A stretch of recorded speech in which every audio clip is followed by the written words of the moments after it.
안녕하세요. 4월 18일 목요일 오후 4시에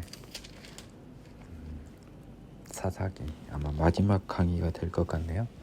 어떤 레이 사람과 그의 첩에 관한 19장으로 시작합니다. 하나님은 간음죄는 뒀지만 일부 일처죄에는 강제되지 않았습니다. 다만 그 사람의 의복과 동침을 끊지 말고 책임져라고 하니 이론상 그게 가능해요. 쉽지 않아요. 그렇지 않으면 간음이 될 거 아닙니까? 한 사람만 편애하고. 그렇기 때문에 원칙적으로는 일부 일처를 하라는 소리죠. 그러니까 하나님의 진 일을 잘 알아야 된다니까요. 아니 여자 여러 명 있는데 그의 양식과 의복과 동침을 끊지 말라고 하는데 그게 쉬운 일입니까? 필경 하나를 가까이 하면 하나는 멀어질 텐데. 하나님의 그 진의를 아는 게 중요해요. 그래서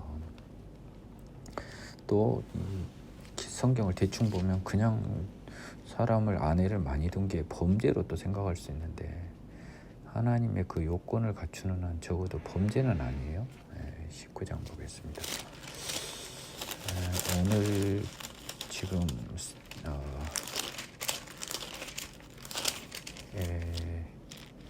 조금 무리네요. 오늘은 사사기를 일단 하고요. 룻기를 할 수 있으면 하고 아니면 사사기만 하고 마무리를 하죠. 이스라엘의 왕이 없을 그때 에브라임 산지 구석에 거류하는 어떤 레위 사람이 유다 베들레헴의 첩을 맞이했다니. 이게 이 왕이 세상 왕인지 하나님인지 여기서는 또 하나님 같아요. 왜냐하면 레위 사람의 약간의 그 타락을 이야기하거든요. 에브라임 산지에서 또 있었던 레위 사람이요, 유다 베들레헴에서 첩을 맞이하였대요. 이제 자기는 에브라임 살고 그 첩은 유다 베들레헴이었습니다. 첩이 행음하고 남편을 떠나 유다 베들레헴 그의 아버지 집에 돌아가서 거기서 넉 달 동안 지내매 행음에서 쫓겨났나 보죠. 그 남편이 이제 그 여자에게 다정하게 말하고 그를 데려오고자 하여 하인 한 사람과 나귀 2마리를 데리고 그에게로 가며 여자가 그를 인도하여 아버지의 집에 들어가니 그의 아버지가 그를 보고 기뻐하니라. 그의 장인 곧 그 여자의 아버지가 그를 머물게 하며 그가 3일 동안 그와 함께 머물며 먹고 마시며 거기서 유숙하다가 넷째 날 아침에 일찍이 일어나 떠나고자 하며 그 여자의 아버지가 사위에게 이르되 떡을 조금 먹고 그대의 기력을 돋우니 그대의 길을 가라 하니라. 2 사람이 앉아서 함께 먹고 마시며 그 여자의 아버지가 그 사람에게 이르되 청하는 이 밤을 여기서 유숙하여 그대의 마음을 즐겁게 하라 하니 그 사람이 일어나서 가고자 하되 그의 장인의 간청으로 거기서 다시 유숙하더니 5째 날 아침에 일찍이 일어나 떠나고자 하며 그 여자의 아버지가 이르되 청하노니 그대의 기력을 돋우고 해가 겨울도록 머물라므로 2 사람이 함께 먹고 그 사람이 첩과 하인과 더불어 일어나 떠나고자 하며 그의 장인 곧 그 여자 아버지가 그에 이르되 이제 날이 저물어가니 청하건대 이 밤도 유숙하라. 보라 해가 기울었느니라. 그대는 여기서 유숙하여 그대의 마음을 즐겁게 하고 내일 일찍이 그대의 길을 가서 그대의 집으로 돌아가라 하니.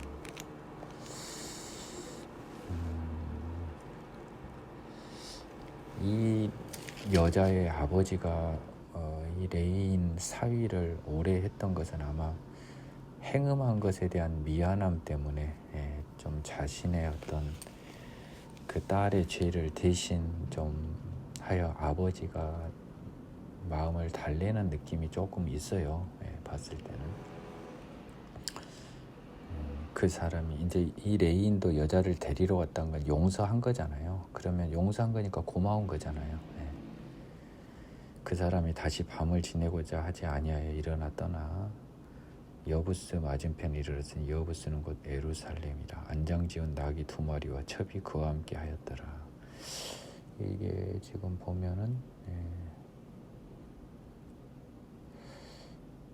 그 하인 한 사람을 데리고 갔는데요. 하인 한 사람도 있었겠는데 한번 볼까요? 그들이 여부스에 가까이 갔을 때 해가 지려하는 줄 종이 있죠. 종이 주인에게 이르되 청하건대 우리가 돌이켜 여부스 사람의 이 성읍에 들어가서 유숙하십시다 하니 주인이 그에게 이르되 우리가 돌이켜 이스라엘 자손에게 속하지 아니한 이방 사람의 성읍으로 들어갈 것이 아니니 기브아로 나아가리라. 이 시기의 배경이 아직 예루살렘이 여부스 족속에게 속해 있었나 봅니다. 시기적으로는 좀 앞선 시기예요. 지금 이 지금 사사기 19장이지만 이게 왜 나오냐면 베냐민 잘 봐보십시오. 지금 베냐민 사람들이 이스라엘에 큰 죄를 져요. 그런데 막상 왕은 베냐민 자손 사울이 됩니다. 그래서 뭔가 조금 사울 집안에 대한 어떤 책망조로 먼저 써진 건지 일단 한번 보겠습니다. 그 종에게 이르되 우리가 기브아나 라마 중에 한 곳으로 가서 거기서 유숙하자라고 이야기합니다. 기브아 라마 모두가 다 지금 베들레헴에서 이렇게 멀지 않은 곳이에요. 기브아는 사울이 속했던 곳이고요. 라마도 역시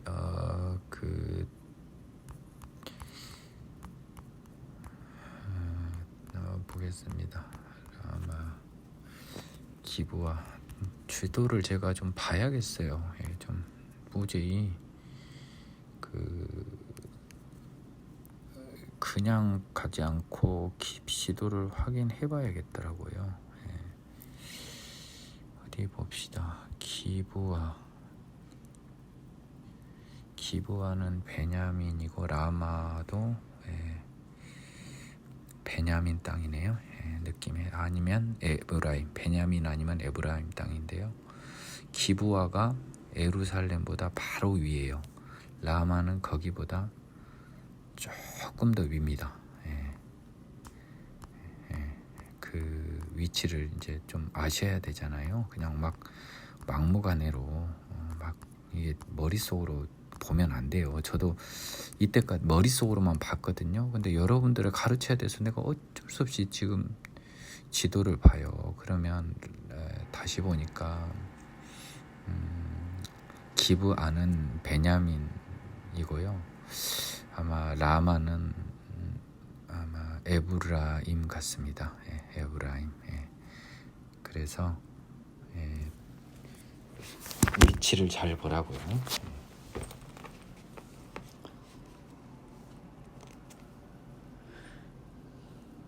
모두가 앞으로 나가더니 베냐민에 속한 기브아에 갔습니다. 해가 졌어요. 기브아에서 유숙하려고 돌아 들어가서 성읍 넓은 거리에 앉아 있으나 그를 집으로 영접하여 유숙하게 하는 자가 없었더라.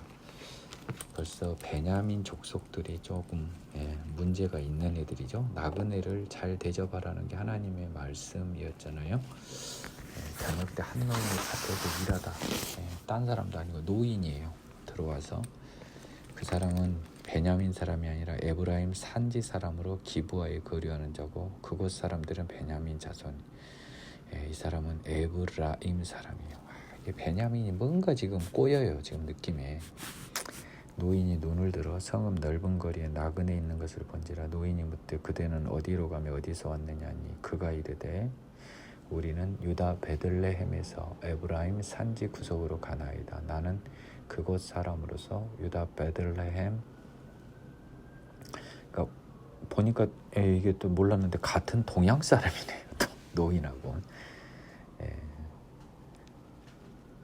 나는 그 유다 에브라임 사람이라는 거잖아요. 베들레헴에 갔다가 이제 여호와의 집으로 가는 중인데 나를 자기 집으로 영접하는 사람이 없나이다. 그래서 이제 아마 실로로 가는 중이었나 봅니다. 느낌에. 우리에게는 나귀들에게 먹일 집과 여물이 있고 나와 당신. 잠깐만요. 그러면 지도를 또 봅시다. 이게 대충 보면 안 돼요. 지도 열심히 봐서 단지파 다 설명됐잖아요. 제 공부하니까 여러분들이 조금 이해해 주세요. 실로를 한번 보겠습니다. 실로.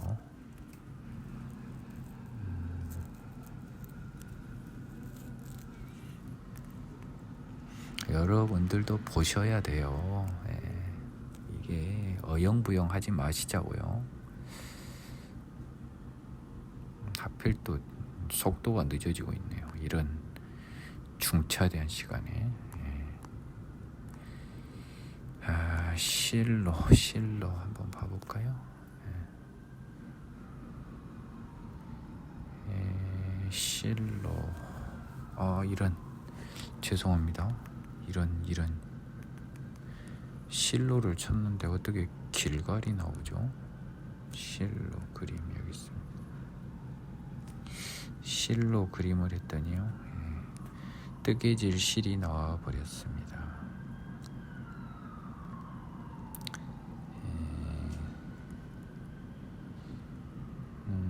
실로 이런 어리석은, 죄송합니다. 끝까지 찾을 거예요. 여러분 생방송이 묘미치고는 너무 죄송해요. 죄송하단 말 계속 드리는데요. 아무리 봐도 저쪽 여리고에서 얼마 안 떨어졌을 것 같은데 길갈에서 간다니까요. 실로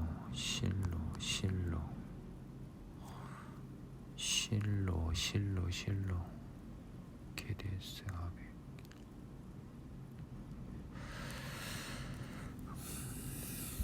좀만 기다려 주시죠.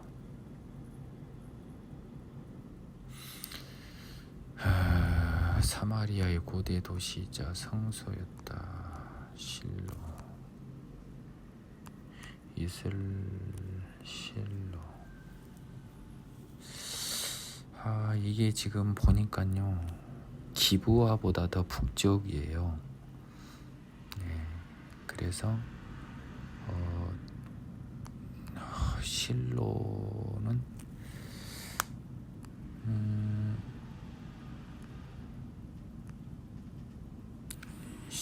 실로는 베델 북쪽, 베델에서 세겜으로 이르는 큰 길 동쪽에 있던 에브라임의 성읍입니다. 에브라임이에요. 그러면 베냐민보다 좀 더 위쪽이죠. 그러면 제가 많은 시간, 헛시간을 들여서요, 베들레헴으로 갔다가 이제 여호와의 집은 실로가 맞아요. 에브라임 자손 지파에 속해 있네요. 그러니까 아마도 제가 보니까 이 세겜, 베델에서 세겜 중간에 있는 거예요. 베델에서 세겜 중간. 베델하고 세겜은 좀 알 수 있거든요. 그 중간에 실로가 있네요.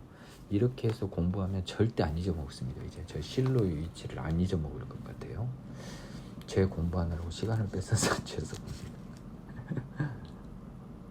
나를 영접하는 사람이 없다. 우리에게는 이 이야기했죠. 당신의 여종과 당신의 종인 우리들과 함께 한 청년에게 먹을 양식과 포도주가 있어 무엇이든지 부족함이 없나이다. 한 청년이 하인이잖아요. 그 노인이 이르되 그대는 안심하라. 그대의 쓸 것을 내가 모두 담당할 것이니 거리에서는 유숙하지 말라. 그를 데리고 자기 집에 들어가서 나귀에게 먹이니 그들이 발을 씻고 먹고 마시니라. 뭐가 생각나나요? 신약의 착한 사마리안의 느낌이 좀 생각나네요.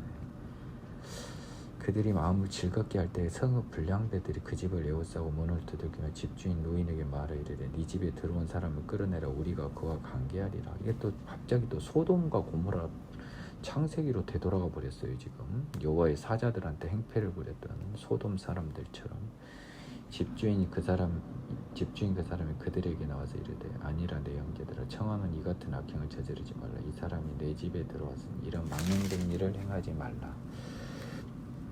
지금 사사기는 명백히 말하고 있네요. 베냐민이 사사기 기준 소돔입니다. 이러니까 베냐민이 이렇게 처벌을 받군요. 따라서 베냐민 출신 사울은 여호와의 뜻을 온전히 이루어내기가 어려웠겠네요. 보라, 여기 내 처녀딸과 이 사람의 첩이 있은즉 내가 그들을 끌어내리니 너희가 그들을 욕보이든지 너희 눈에 좋은 대로 행하되 오직 이 사람에게는 이런 망령된 일을 행하지 말라 하나. 이게 소돔하고 똑같아요. 지금 당시 그 누굽니까? 롯도 자기 두 딸을 이야기했단 말이에요. 무리가 듣지 아니하므로 그 사람이 자기 첩을 붙잡아 그들에게 밖으로 끌어내매 그들이 그 여자와 관계하였고 밤새도록 그 여자를 능욕하다 새벽 미명에 놓은지라. 당시 여호와의 사자에 쫓아온 소돔 사람들은 눈이 어두워서 하나님의 사자의 능력에 의해서 쫓겨갔지만 여기는 하나님이 임재하지 않으니까 그 지금 비교를 해보라고요. 소돔 상황하고. 예. 그냥 이 여자가 피해자가 돼버린 거예요. 예. 동이 틀 때 여인이 자기 주인이 있는 그 사람의 집 문에 이르러 엎드러져 밟기까지 거기 엎드러져 있더라. 엎드러져란 말이 또 두 번 나왔네요. 예. 이 여인이 이제 그 성범죄의 피해자가 됐다는 취지로 보입니다. 아주 더러운 범죄가 지금 베냐민에서 발생을 했습니다. 소돔하고보다 더 더러워요. 소돔은 강제적으로 해산이라도 됐죠. 그의 주인이 일찍 일어나 집문을 열고 떠나고자 하더니 여인이 집문에 엎드러져 있고 그의 두 손이 문지방에 있는 것을 보고 그에게 이르되 일어나라. 우리가 떠나가자 하나 아무 대답이 없는지라. 이에 그의 시체를 나귀에 싣고 행하여. 예, 여기서도 약간 일부 수정이 됩니다. 이유는요, 이렇게 좀 어떤 분이 여기서 이 여자가 과연 죽었나 살았나, 그 남편이 좀 살았는데도 그냥 그 여자를 죽은 걸로 간주해 버린 건 아닌가 하는 의문을 제기하는 어떤 교수님이 계셨었는데요. 명백히 시체라고 기재되어 있기 때문에 그렇게 해석하는 것은 성경의 물리적 해석을 벗어나는 걸로 바람직하지 않아요. 예, 그 부분을 좀, 그러니까 제가 이제 좀 위험하다고 보는 건 뭐냐면, 이 성경의 물리적 해석 범위를 초과하는 거는요, 굉장히 위험해요. 내가 성경을 써버리는 것이 되고요. 저는 강조드리고 싶은 것은 성경에서 우리가 중요한 것은 내 생각이 아니에요. 하나님의 생각이에요. 네, 하나님의 생각이 어떠한지를 추정해보는 입장에서, 수동적인 입장에서 접근해야 된다고 봐요. 저는. 그 집에 이르러서는 칼을 가지고 자기 첩의 시체를 거두어요. 마디를 찍어 12덩이로 나누고, 그 집에는 실로에 가서 그랬다는 거잖아요. 에브라임 실로 같아요. 그것을 이스라엘 사방에 두루 보냈습니다. 12덩이 12지파. 그것을 보는 자가 다 이르되 이스라엘 자손이 애굽 땅에 올라온 날부터 오늘까지 이런 일은 일어나지도 아니하였고 보지도 못하였도다. 이 일을 생각하고 상의한 후에 말하지 아니라. 원 이런 일이 있지도 않고 보지도 못해요. 이럴 수밖에 없는 상황까지 온 거죠. 굉장히 위기를 직감합니다. 도덕적으로 너무 타락한 것이 보이는 거죠. 이에 모든 이스라엘 자손이 단에서부터 브엘세바까지, 이 이스라엘을 몬 이스라엘을 지칭하는 관용적 표현입니다. 길르아 땅에서 나와 단에서 브엘세바까지는 동쪽 지방을 안 포함해요. 보통상. 그래서 동쪽을 포함할 수도 있지만, 근데 동쪽 두 지파 반은 길르앗이라고 보통 칭해요. 그러면 두 지파 반이 다 포함됩니다. 그 회중이 일제히 미스바에서 여호와 앞에 모였습니다. 아마 이 미스바는요, 길르앗 미스바가 아니고요, 이제 저쪽 동쪽 서쪽 미스바로 보여집니다. 그 동쪽에도 미스바가 있었던 것 같아요. 우리가 전번에 어디서 뵀죠? 입다에서 봤죠. 한번 다시 확인해 볼까요?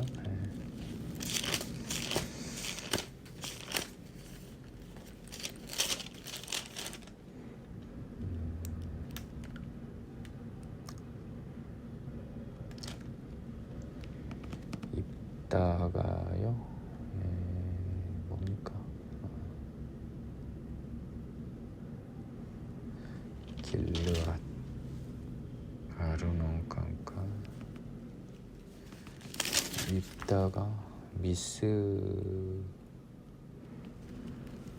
미스 베라고 썼네요. 미스 바가. 근데 아마 미스 바로 썼던 것 같아요. 그래서 내가 입다가 미스 바에 있는 자기 집에 그래서 11장 34절 이렇게 미스바라고, 거기는 길르앗 미스바인데요. 여기는 그게 아니고 유다 땅 미스바입니다.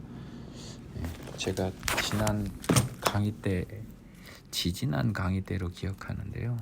그것을 확인을 했어요. 이런 것을 왜 제가 재차 확인하냐면요.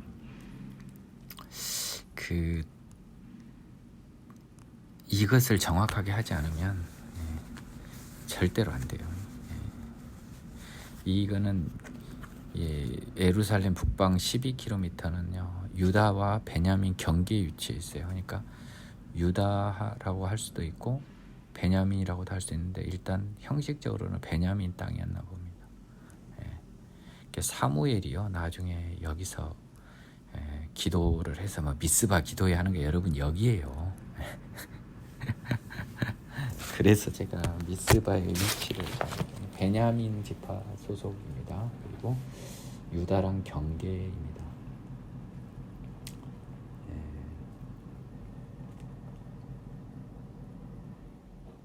그래서 미스바에 모여서요 온 백성의 어른 곧 이스라엘 모든 지파의 어른들은 하나님의 백성 총회에 섰고 칼 빼는 보병 40만 명이 있었습니다. 이스라엘 자손이 미스바에 올라간 것을 베냐민 자손이 들었더라. 이스라엘 자손이 이르되 이 악한 일이 어떻게 일어나는지 우리에게 말하라니.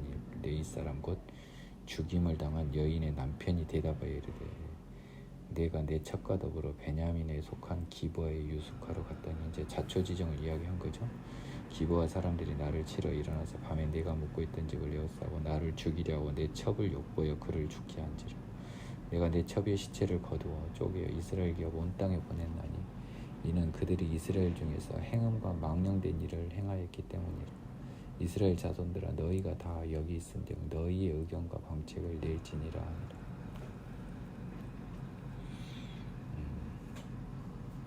모든 백성이 일제히 일어나 이르되 우리가 한 사람도 자기 장막으로 돌아가지 말며 한 사람도 자기 집으로 들어가지 말고 우리가 이제 기브아 사람에게 이렇게 행하리니 곧 제비를 뽑아서 그들을 제대 우리가 이스라엘 모든 지파 중에서 100명의 10명, 1000명의 100명, 10,000명의 1000명. 왜 이렇게 어렵게 했습니까?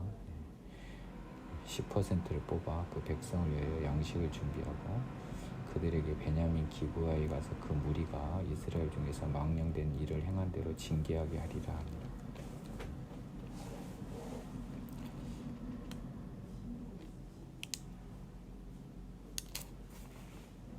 백성을 위하여 지금 봅니까? 기브아 사람들을 혼내자는 거잖아요. 집으로 돌아가지 말고 그들을 치러 간다라잖아요. 근데 그 치러 간 사람들을 위해서 양식을 준비할 사람들이 이 10%씩인 거죠. 그래서 군대 지원을 해주자라는 겁니다. 이스라엘 모든 사람이 합심하여 기브아를 치려고 모였습니다. 이스라엘 지파들이 베냐민 온 지파 사람들에게 보내어 두루 다니며 이르기를 너희 중에 생긴 악행이 어찌 됨이냐. 바로 전쟁을 하려고 한 건 아니었어요. 한번 봐볼래요? 처음에 보면 징계한다라고 돼 있거든요. 그러니까 아마 반성을 하면 좀 타이를 생각도 있어요. 보세요. 악행이 어찌 됨이냐. 그런즉 이제 기브아 사람들 곧 그 불량배들을 우리에게 넘겨주어서 우리가 그들을 죽여 이스라엘 중에 악을 제거하여 버리게 하라 하나. 너희들하고 전쟁할 일이 뭐가 있는 거예요? 그 불량배들 넘겨주라는 거죠. 베냐민 족속과 싸울 의도가 없어요. 근데 베냐민 자손이 형제 이스라엘 자손의 말을 듣지 않냐고 도리어 성읍들로부터 기브아에 모이고 나가서 이스라엘 자손과 싸우고자 했습니다. 그때 성읍들로부터 나온 베냐민 자손의 수는 칼 빼는 자가 모두 26,000명이고요. 기브아 주민 중에서 택한 자가 700명인데 이 모든 백성 중에 택한 700명은 기브아에서 택한 700명은 다 왼손잡이로 물맷돌 던지는 선수들, 그러니까 특등 사수들인 거죠. 선발대 중에 선발대가 기브아 주민들이었나 봐요. 저도 왼손잡이인데 왼손잡이가 안 좋은 의미로 써져 있어요. 베냐민 자손의 이스라엘 사람으로 칼 뺀 자손은 40만 명이 다 전사다. 수적으로는 비교가 안 돼요. 지금 베냐민이 열세입니다. 이스라엘 자손이 일어나 베델에 올라가서 하나님께 여쭈어 이르되 우리 중에 누가 먼저 올라가서 베냐민 자손과 싸우리까. 벳엘에는 그 실로에가 지금 뭐가 있잖아요. 그래서 이 실로라고 하는데도 멀리 떨어져 있는 건 거기서 거긴데 아마 제가 봤을 때는 기브아에서는 베델이 좀 더 가깝고요. 거기에 여호와의 제단은 있었어요. 이 제막은 아니더라도 내 기억에. 그래서 가본 것 같습니다. 제사를 드린 건 아니고 기도하러 간 거잖아요. 제사 드리지 않고 기도하러는 갈 수 있는 거 아닙니까? 이스라엘 자손이 아침에 일어나 기브아를 대하여 진을 쳤습니다. 이스라엘 사람이 베냐민과 싸우려고 전열을 갖추어 기브아에서 그들과 싸우고자 하며 베냐민 자손이 기브아에서 나와 당일에 이스라엘 사람 22,000명을 땅에 엎드렸으나 이스라엘 사람들이 스스로 용기를 내어 첫날 전열을 갖추었던 곳에서 다시 전열을 갖춥니다. 첫 번째 전투에서는 이스라엘이 패합니다. 근데 포기하지 않고 후퇴하지 않고 다시 싸울 태비를 갖추네요. 이스라엘 자손이 올라가 여호와 앞에 점을 들어오며 여호와께 여쭈어 이르되 아마 베델일 것 같습니다. 내가 다시 나아가 내 형제 베냐민 자손과 싸우리까니 여호와께서 말씀하시되 올라가 치라 하십니다. 첫 번째 그 말씀에서는 유다가 먼저 가라라고 해서 아마 유다가 먼저 갔겠어요.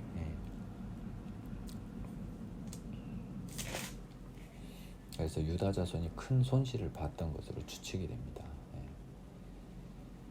이번에는 올라가서 치라고 다시 확인합니다. 이튿날 이스라엘 자손이 베냐민 자손을 치러 나아가며 베냐민도 이튿날 기브아에서 그들을 치러 나와서 다시 이스라엘 자손 18,000명을 또 이겨버렸습니다. 이에 온 이스라엘 자손이 모든 백성이 올라가 베델에 이르러 울며 거기서 여호와 앞에 앉아서 그 날이 저물도록 금식하고 번제와 화목제를 여호와 앞에 드렸습니다. 베델에서 번제와 화목제를 여호와 앞에 드린 것도 조금 잘못된 거예요. 그렇죠? 지금 성막은 실로에 있어요. 근데 베델은 제단은 있는데요. 이 정도는 용서해 주실 것 같습니다. 이스라엘 자손이 여호와께 물을 때 그때는 하나님의 언약궤가 거기 언약궤는 여기 있었네요. 베델에. 성막은 실로에 있고 언약궤가 여기 있었으니까 사실상으로는 하나님이 여기 있는 거나 마찬가지네요. 왜 이런 일이 발생했을까요? 언약궤하고 성막이 다른 곳에 있었네요. 만일 언약궤하고 성막이 다 베델에 있었으면 이렇게 쓰지 않았을 거거든요. 법궤가 베델에 있었네요. 여러분들과 같이 공부하고 남을 가르쳐야 되니까 제가 눈으로 지나가면 이런 거 막 지나간단 말이에요. 근데 여러분들을 가르치고 나를 가르치다 보니까 특히 여러분들 앞에서 가르치다 보니까 공부는 제가 한 꼴이 되어버렸어요.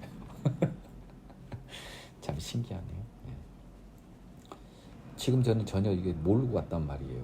눈으로 쓱 보고 왔을 때는 소리내어 있고 여러분을 가르치다 보니까 이게 딱 발각이 된 거죠. 저의 부지가 나의 그 잘못 알고 있음.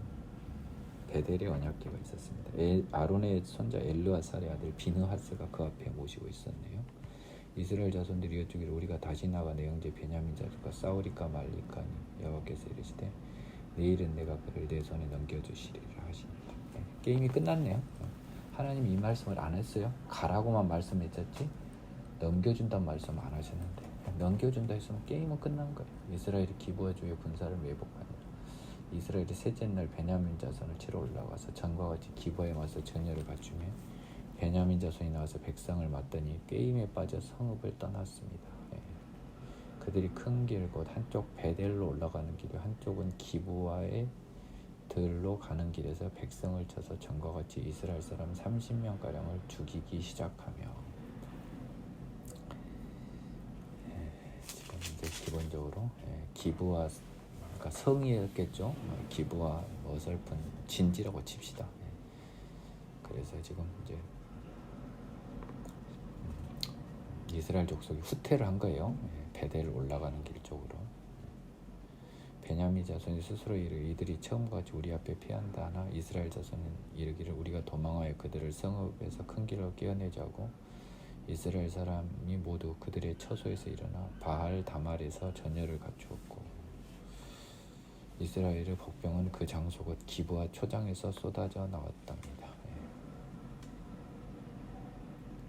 온 이스라엘 중에서 택한 사람 10,000명이 기브와 이르러 치며 싸움이 치열하나 베냐민 사람은 화가 자기에게 미친 줄 알지 못하였다. 여호와께서 이스라엘 앞에서 베냐민을 치시며 당일에 이스라엘 자손이 베냐민 사람 25,100명 죽였습니다. 다 칼을 빼는 무사들이었네요. 36절 이에 베냐민 자손이 자기가 패한 것을 깨달았으니 이는 이스라엘 사람이 기브아에 매복한 군사를 믿고 잠깐 베냐민 앞을 피해서요.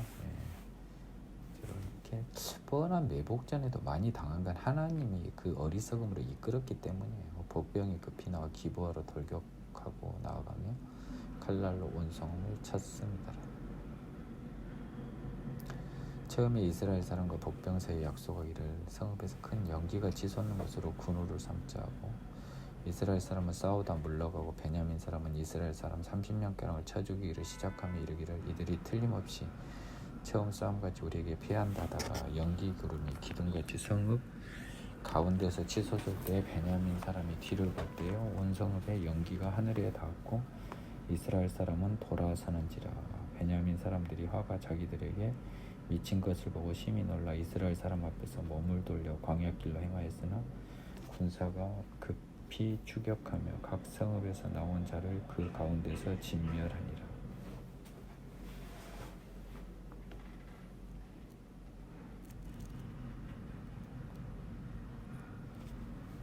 그들이 베냐민 사람을 에워싸고 기브아 앞 동쪽까지 추격하며 그 쉬는 곳에서 짓밟으며 베냐민 중에 엎드러진 자가 18,000명이니 다 용사라. 제가 지금까지 설명한 거에서 뭔 설명이 필요합니까?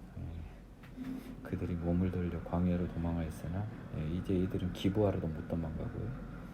광야로 도망하였습니다. 림몬바에 이르는 큰 길에서 이스라엘이 또 5,000명을 이삭 줍듯 하고 또 급히 그 뒤를 따라와 기돔에 이르러 또 2,000명을 죽였습니다. 이날 베냐민 사람으로서 칼을 빼는 자가 엎드러진 것이 모두 25,000명이니 다 용사였습니다. 베냐민 사람 600명이 돌이켜 광야로 도망하여 림몬바에 이르러 거기에 넉 달 동안 지냈습니다. 림몬바이는요 기브아에서 북동쪽 11km 지점에 있는 것으로 바위가 많은 요새라고 합니다. 그러니까 이 광야라고 해서 남쪽이 아니었어요. 북동쪽이었습니다. 기브아 북동쪽 11km 지점이면요 아마도 에브라임 지파 소속일 겁니다. 또는 베냐민 지파 소속이든지요. 둘 중에 하나겠네요. 대충 지도가 머릿속에 이제 있어야 됩니다. 베냐민 사람 600명이 돌이켜 광야로 도망하여 둘 중에 하나에는 무조건 걸려요. 도망하여 림몬바에 이르러 거기 넉 달 동안 지냈습니다. 이스라엘 사람 베냐민 자손에게로 돌아와서 온 성읍과 가축과 만나는 자를 다 칼로 치고 이제 얘들은 도망갔고요. 이제 이스라엘 군대가 베냐민 영내로 와서 모든 성읍 가축 다 죽여버렸습니다. 성읍은 모두 불살라버렸습니다. 이스라엘 사람들이 미스바에서 맹세하기를 미스바는 유다와 베냐민 경계 중에 베냐민에 있는 곳 우리 중에 누구든지 딸을 베냐민 사람에게 아내로 주지 아니하리라 했답니다. 백성이 베델에 이르러 거기서 저녁까지 하나님 앞에서 큰 소리로 울며 법궤가 있으니까요. 이르되 이스라엘 하나님 여호와여 어찌하여 이스라엘에 이런 일이 생겨서 오늘 이스라엘 중에서 한 지파가 없어지게 하시나이까 하더니 이튿날 백성이 일찍 일어나 거기서 한 제단을 쌓고 번제와 화목제를 드렸습니다. 법궤가 있으니까 이 제사를 드려도 되겠네요. 베델에서 드린 겁니다. 이스라엘 자손 이르되 이스라엘 온 지파 중에 총회와 함께하여 여호와 앞에 올라오지 아니한 자가 누구냐니 이는 그들이 크게 맹세하기를 미스바에 와서 여호와 앞에 이르지 아니하는 자는 반드시 죽일 것이라 하였습니다. 이스라엘 자손이 그들의 형제 베냐민을 위하여 누우쳐 이르되 오늘 이스라엘 중에 한 지파가 끊어졌도다. 그 남은 자들에게 우리가 어떻게 하면 아내를 얻게 하리요? 우리가 전에 여호와로 맹세하여 우리의 딸을 그들의 아내로 주지 아니하리라 하였도다. 맹세 함부로 했다 골치 아픈 애들 많죠. 입다도 그랬잖아요. 다른 사람의 생명도 무시했지만 맹세 함부로 했다고 혼난 거 아닙니까? 근데 그 5절에 대한 답은 아직 없었죠. 지금 미스바에 안 온 애가 누구냐 조사해봐라 할 때. 또 이르되 이스라엘 지파 중에요 미스바에 올라와서 여호와께 이르지 아니한 자가 누구냐고 본즉 야베스 길르앗, 동쪽 길르앗에서는 한 사람도 진영에 이르러 총회에 참여하지 않았어요. 동쪽에서. 그래서 야베스 길르앗 주민이 하나도 거기 없음을 보았습니다. 회의 중에 큰 용사 2,000명을 그리로 보내며 그들에게 명령하여 이르되 가서 야베스 길르앗 주민과 부녀와 어린아이를 칼날로 치라. 너희가 행할 일은 모든 남자 및 남자와 잔 여자를 진멸하여 바칠 것이니라 하였더라. 그래서 야베스 길르앗 주민 중에서 처녀 400명을 얻었습니다.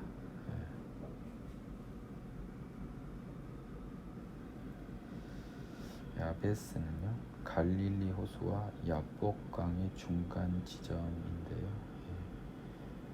아마 길르앗 지역에 있는 도시였던 것 같습니다. 애꿎은 전쟁에 참여하지 않은 야베스 길르앗이 응징을 당해 처녀 400명을 뺏기죠. 다 당하고 진멸당하고 그 남자를 알지 못한 처녀 400명을 실로 진영으로 데려오니 이곳은 가나안 땅이더라.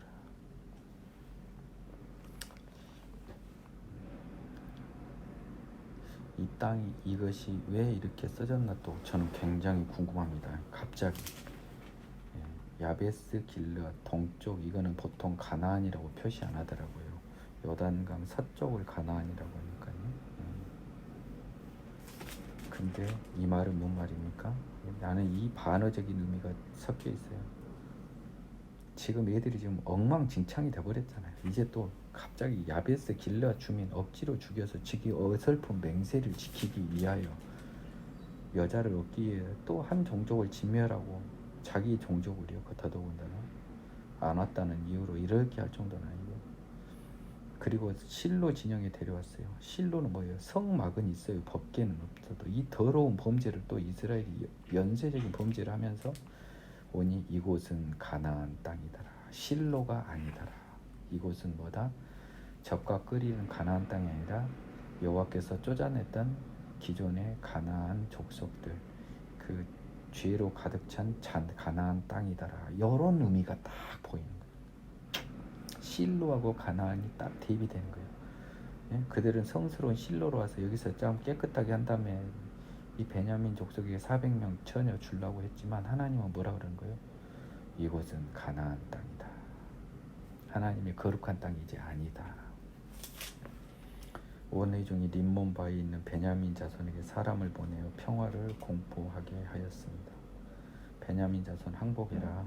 우리 싸움 그만하자. 그때 베냐민이 돌아옵니다. 이에 이스라엘이 야베스 길르앗 여자들 중에 살려둔 여자들을 그들에게 주었으나 아직도 부족합니다. 이론상 200명이 부족하네요. 나머지도 더 부족해요.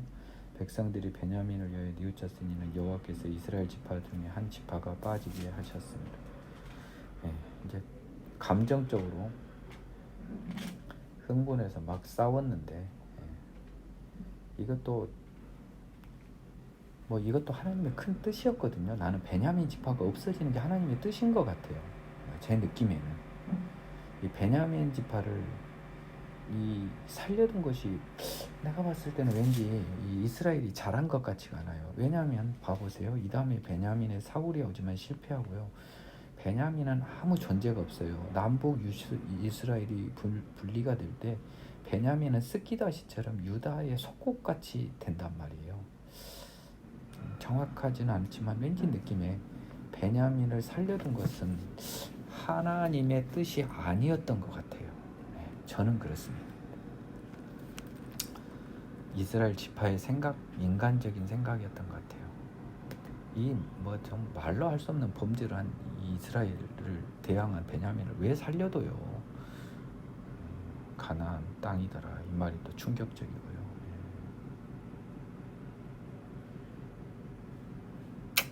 오늘 시간이 남으니까 오늘 여기를 좀 파겠습니다. 이 부분을 조금 집중 탐구를 해볼게요.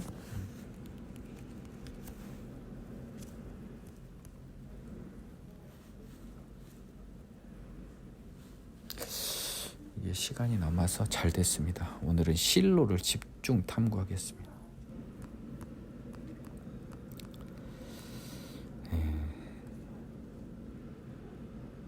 자, 실로는 기본적으로는 에브라임의 성읍이거든요. 뭐 베델, 세겜, 실로 다 에브라임 성읍인데 여기에서 세막이 있었어요. 해막이 있었고. 자, 그러면 내가 왜 이걸 보냐면 실로가 베냐민에 있었나 한번 본 거예요. 아니, 에브라임이다. 아까 봤듯이. 그러면 베냐민이라고 하는 땅은 없애도 되는 땅이에요. 진멸해도 되는 땅. 내 느낌엔 그렇다는 겁니다.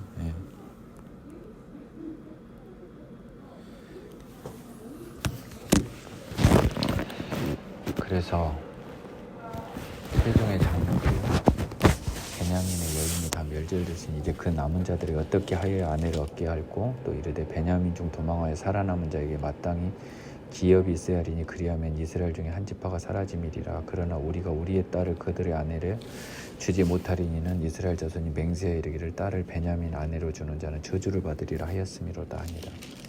이에 이르되 보다 베델 북쪽 르보나 남쪽 베델에서 세겜으로 올라가는 큰 길 동쪽 실로에 자, 실로는 지금 바보입니다. 실로 지금 제가 방금 봤지만 실로는 베델에서 세겜 올라가는 길에 있어요. 에브라임 경내요. 다 베델, 세겜, 실로가. 실로는 무엇입니까? 여호와의 성막이 있는 곳이에요. 또 여호와의 명절이 있습니다. 자, 이 명절에서 이들이 한 행동을 보세요. 베냐민 자손에게 명령하여 이르되 가서 포도원에 숨어 보다가 실로 여자들이 춤추러 나오거든 너희는 포도원에서 나와 실로 딸 중에서 각각 하나를 붙들어 가지고 자기 아내로 삼아 베냐민 땅으로 돌아가라. 에브라임 다 자녀 중에 하나 데리고 가라는 거예요. 만일 그의 아버지나 형제가 와서 우리에게 시비하면 우리가 그에게 말하기를 청하건대 너희는 우리에게 은혜를 베풀어 그들을 우리에게 줄지니라. 이는 우리가 전쟁할 때 각 사람을 위하여 그의 아내를 얻어주지 못하였고 너희가 자의로 그들에게 준 것이 아니니 너희에게 죄가 없을 것임이니라 하겠노라며 베냐민 자손이 그같이 행하여 춤추는 여자들 중에 자기들의 숫자대로 붙들어 아내로 삼아 자기 기업에 돌아가 성읍들을 건축하고 거기에 거주하였더라. 그때 이스라엘 자손이 그곳에서 각기 자기의 집과 자기의 가족에게로 돌아갔으니 각기 그곳에서 나와서 자기의 기업으로 돌아갔더라. 그때 이스라엘에 왕이 없으므로 각 사람이 각기 자기 속에는 옳은 대로 행하였더라. 자, 베냐민 자손과 싸우는 것은 기도를 했단 말입니다. 그래서 다 내준다고 했는데요. 자, 베냐민 자손의 아내를 챙겨주는 건 하나님이 명령한 게 아닙니다. 저그들이 정한 거고요. 그 방법도 다 저그들이 정했어요. 제가 그래서 의문을 던지는 거 아닙니까? 베냐민을 멸하는 것이 하나님의 뜻이었던 것 같다고요. 오히려 죄를 짓는 종족은요 없애버리라는 게 하나님의 뜻인 거거든요. 근데 얘들은 자기 인간적인 생각으로는 하나님이 12지파를 허용했는데 한 지파 없어지는 건 이유는 없지만 불편한 거예요. 나는 오늘 유난히 사사기 마지막 강의 때 이 베냐민 지파를 살려두고 생존케 한 것이 하나님의 뜻이 아닐 수도 있다라는 강한 의심을 합니다. 25절 말씀에요. 마지막으로 언급을 했잖아요. 여기서 왕은요 하나님입니다. 하나님이 없으니까 자기 마음대로 사람의 소견대로 행하였다는 거죠. 지금 하나님의 뜻을 따르지 않고 베냐민 지파를 살려두기 위해서 한 행동이 길르앗 야베스 주민에 대한 억울한 죽음과요. 그 다음에 또 실로에서 그 성막 있잖아요. 거룩한 회막에서 일종의 우리로 따지면 뭐 보쌈도 아니고요. 뭡니까 이거, 이런 참 어이없는 원시적인 행동이 이루어졌는데 그 장소가 바로 하나님 회막이 있는 실로에서 이루어졌어요. 여호와의 뜻과 맞지 않잖아요. 그렇잖아요. 야베스 길르앗 주민들은 큰 원한을 사무칠 것 같아요. 나중에 이제 사무엘에서 아마 이야기가 나옵니다. 이렇게 해서 사사기를 마무리를 하게 됩니다. 사사기는 여호수아의 불완전한 가나안 정복에 따른 모든 뭐랄까요, 그 잠재적 위험들이 현실화된 것을 가감없이 기재하고 있어요. 결국 터질 게 터진 겁니다. 마지막에는 결국요, 하나님을 무시하고 자기들 멋대로 베냐민 자손의 아내를 얻어주는 이스라엘 나머지 모든 지파의 막무가내식 행동을, 그때는 이스라엘의 왕이 없으므로 사람이 각기 자기의 소견에 오른 대로 행하였더라. 사람이 사람의 가치관에 따라 행동하더라. 하나님께 묻지 아니하더라 라고 이야기를 합니다. 사람이 하나님에게 묻지 아니한 사람이 가나안 땅에 들어갔어요. 젖과 꿀이 흐르는 땅, 하나님의 거룩한 땅으로 만들고 안식을 취하라는 땅에 가서 안식의 동반자인 하나님을 잃어버리고 안식도 잃어버리고 죄에 그대로 노출이 돼버렸지요. 그래서 12절 한번 보실까요? 오늘 참 많은 걸 봅니다. 길르앗 야베스의 처녀 데려와서요, 실로로 데려오죠. 이것은 뭐였어요? 하나님 성막이 있었어요. 또 나머지 200명 취해갈 때도요, 200명 이상이겠죠. 실로에서 베냐민 자손이 합법적으로 묵인하에 취해갑니다. 여호와의 성막이 있는 거룩한 곳에서요. 그래서 12절 후반부 정말 무서운 말, 이곳은 가나안 땅이더라. 하나님의 땅이 아니더라. 여호와의 땅이 아니더라. 정말 소름 돋게 무서운 하나님의 말씀이 12절 마지막 불이 엄청 제 머릿속을 강타해요.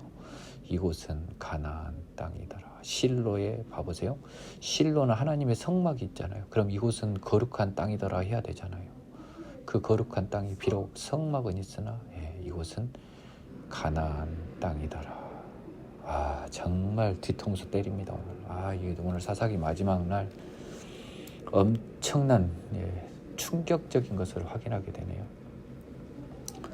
25절, 그때 이스라엘에 왕이 없으므로 사람이 각기 자기 소견에 옳은 대로 행하였으니 이곳은 가나안 땅이더라. 이게 딱 생략이 됩니다. 하나님이 결국은 이스라엘 여호수아 통해서 안식 주는 건 완전히 실패했습니다. 이제 새로운 왕조 다윗 왕조를 하나님은 이제 계획하시게 되네요. 하나님의 시간에서는. 참 저는요, 사사기도 강의 들어갈 때 이거 뭐 어떻게 내가 해야 되나 하는데 제가 많이 배웠습니다. 제 부족한 부분은 여러분들이 이해해 주셔야지 어떡할 거예요. 저는 이 강의가 나의 이 세상에서 내가 하느님이 아니고요, 민 변호사한테 내가 만일 내일이라도 죽는다면 제발 이걸 완성하고는 죽었으면 좋겠어요. 네 태어나서 내일 제일 의미 있고 기쁘고 보람 있는 일이 뭐냐 하면 저는 감히 이렇게 말할 것 같아요. 저는 하나님, 살아계신 하나님을 알게 해주셔서 감사했고, 그분을 알아가는 보고인 성경이란 걸 알았고요. 그 성경을 참 어렵게 공부를 했지만 나와 같은 살아있는 하나님을 아는 사람들이 그 하나님을 점점 더 자세히 알아가는, 성경을 알아가는 길에 필요한 설명서 내지 지침서 같은 성경의 해석판을 내 모든 노력이라면 너무 거창하지만 그래도 적어도 혼신의 힘을 다해서 나름은 내 당시 그 시점 기준으로 내가 가진 지식의 기초에서 그리고 하나님이 주신 지혜의 기초에서 나는 전하려고 노력을 했다. 그리고 그 과정에서 하나님께 많은 은혜를 받았다. 그래서 나는 이 녹음이 나의 유일한 유산이다. 그리고 내 자녀에게도 진짜 당당하게 주고 싶은 유산은 이거밖에 없어요. 이 녹음의 모든 결과물, 성경에 관한 결과물을 저희 가족에게 참 줄 수 있었으면 좋겠어요. 그들이 이것을 기쁘게 받는 그날이 왔으면 정말 좋겠습니다. 가슴이 뭉클해지는 이 마지막 멘트를 마지막으로 사사기를 마칩니다. 다음에는 일단 룻기를 들어갈 거예요. 룻기는 들어가는데 룻기 다음에 바로 사무엘로 들어갈 것인지 아니면 바울 서신서로 일부 들어갈 것인데 아마 가능성은 사무엘을 일단 끝마치려고 그래요. 사무엘 상하를 얼른 끝마쳐버리고 다음에는 바울의 나머지 서신서들 있지 않습니까? 지금 다행히도 현재 진행된 로마서와 갈라디아서, 엑기스 중에 엑기스가 이미 진행이 됐습니다. 고린도서, 데살로니가서 등 나머지 서신서를 사무엘이 끝난 다음에 바울 서신서를 마무리하고 또 열왕기 역대가 끝난 다음에 또 공동 서신을 마무리하고 그러면 이제 신약은 계시록을 빼놓고 요한복음 빼놓고 다 마무리되거든요. 그래서 다음에 역대서 이후에 욥기 시편이 나옵니다. 그거 마치고 그 다음에 이제 요한복음 하면서 다 끝내고 계시록은 어차피 한계가 있으니까요. 계시록은 그냥 가볍게 스크린하고 이거는 어떤 의미가 있나 정도 이상은 안 돼요. 저는 그렇잖아요. 마태복음이 계시록의 근거 규정은 된다는 거죠. 복음서들이 하나님의 말씀은 맞다. 쉽지 않다. 그리고 나서 잠언, 전도서 등은 이렇게 어떤 제가 크게 울림을 받았던 것 정도 터치해주고요. 아가서는 쉽진 않을 것 같습니다. 이거 아마 하나님이 열어주실까요? 쉽지 않을 것 같은데 지금 현재는 쉽지 않다고 보고요. 그리고 선지서를 들어갈 예정입니다. 수고하셨습니다.